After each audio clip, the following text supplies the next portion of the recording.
cum să căpătați bani infiniți în joaca Hill Climb Racing.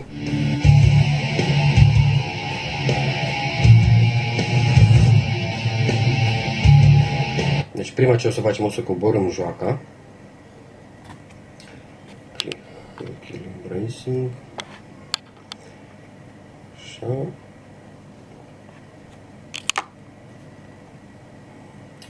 Până se instalează joaca. Deci o să aveți nevoie de o aplicație Game Killer.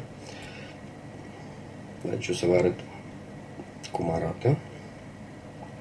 Uite asta aici. Un Game Killer.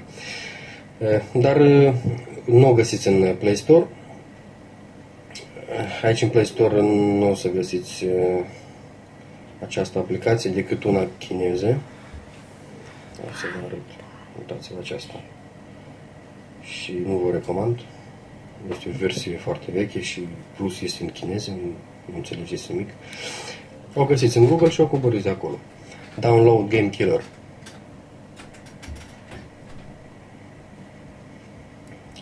O să fie prima în listă chiar. game-killer.com. Da, sau puteți accesa această pagină și apăsați butonul Download APK și coborâți aplicația. O puteți pune în mobil, da, sau coborâți prin mobil, sau coborâți de pe calculator și o transferați în mobil prin ajutorul cablului USB sau microSD cardul, da, deci o coborâți și o instalați. Deci acum deschidem această aplicație Game Killer.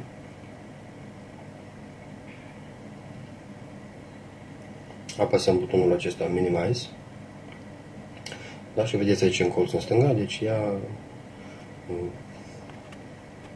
este deschisă în fundal, în background. Pe urmă deschidem joaca Hill Climb Racing.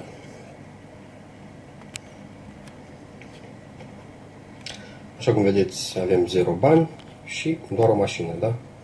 Deci totul este încuiat. O jucăm o dată să strângem niște bănuți.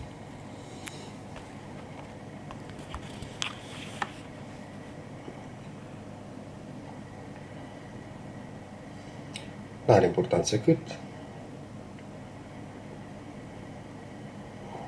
Așa. Să zicem că 595. Deci deschidem joaca pe care este aici în fundal, vedeți? Apăsăm Game Killer. Și scriem atâția bani cât avem în joacă. 595. Deci 595. Și apăsăm butonul Search. Și Auto Identify.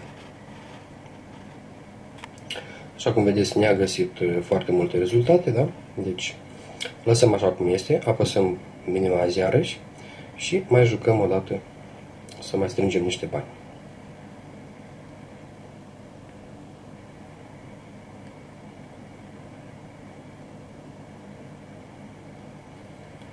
Acum avem 810, deschidem Game Killer, scriem 810, Search. Acum ne-a dat două rezultate. Deci, dăm în jos joaca și continuăm să mai strângem niște bani. Deci, și faceți asta de atâtea ori până când nu vă dă un rezultat Game Killer. Da, de obicei este de 2-3 ori, dar poate să fie 4 și 5 ori, mă rog. Așa, 1410. 1410. Două rezultate. Așa, o dăm în jos, mai jucăm o dată.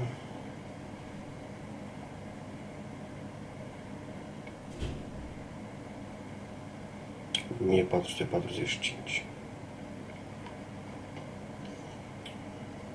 Vedeți? 1445 ne-a dat un rezultat. Așa că apăsăm pe acest rezultat, alegem aici la Operation Modify and Lock și aici jos scriem câte câți bani vrem, da? Deci ștergeți acea cifră care era și puneți 9999, oricum o să aveți bani infiniți, așa că apăsați butonul down și OK. Dați în jos joaca și vedeți, avem 1.410.000.000, dar nu are importanță pentru că banii oricum sunt infiniți și ca să vă dovedesc, da, deci stă aici, deci o să mergem, o să o luăm pe cea mai scumpă stadie, dați-vă aici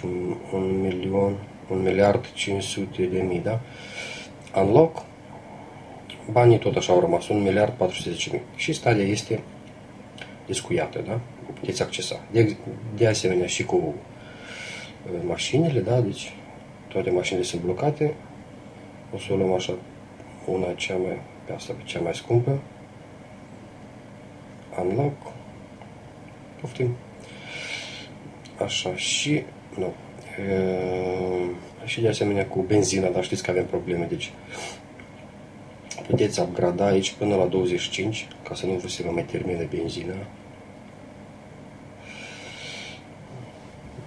12, da, 13. Deci vedeți, banii se scad, dar se adaugă automat înapoi.